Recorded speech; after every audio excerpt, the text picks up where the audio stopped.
I treat people who have post-traumatic disorder or symptoms of post-traumatic disorder. And so let's say they got post-traumatic stress disorder because a relationship collapsed on them suddenly, which is quite common.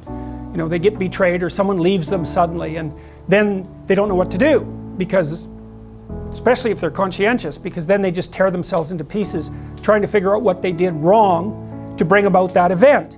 The reason they're doing that is because they want to retool their perceptions and their actions so that the probability that they'll have the same experience again is minimized, and their mind won't leave them alone till they do it. Because if you fall into a big pit and you get really hurt, the first thing you should figure out is how to not fall into big pits anymore. And your mind is set up exactly for that. And so what you do with someone who's having problems like that, so maybe they're waking up at the middle of the night obsessing about what went wrong, is you walk them through it. You do a situational analysis first, because one of the oversimplifications that people make, and this is especially true for conscientious people, is if something bad happened to me, I must have done something to deserve it. Now that's actually a pretty functional idea, because it suggests that there are things about your behavior that you could change that would make the future better. But the problem is that the collapse of a relationship, and you've been with that person for 8 years or longer, well, you did so many things with them that the idea that you did something wrong pretty much extends to every single thing you ever did with them.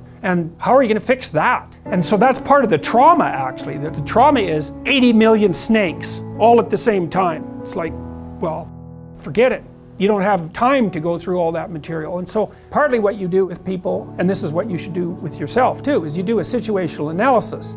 Don't be assuming necessarily that the thing that happened to you only happened to you because of what you did or didn't do. There's all sorts of factors at play. So one of the things that sometimes I do with clients is if they were in a relationship and I can get some reasonable personality information about both of them, I can point out where they were temperamentally incompatible. You know, like if you're a highly conscientious person and your partner is very, very low in conscientiousness, it's like, well, good luck to you two.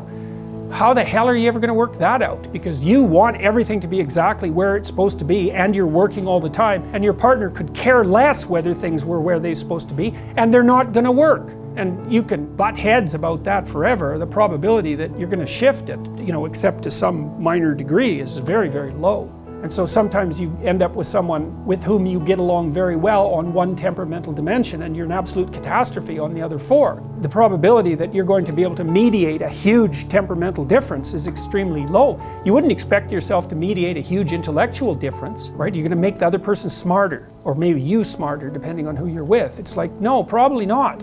A bit, maybe. So you do a situational analysis. And so what you're trying to do is to extract out information from your past and your present that will enable you to conduct yourself properly into the future.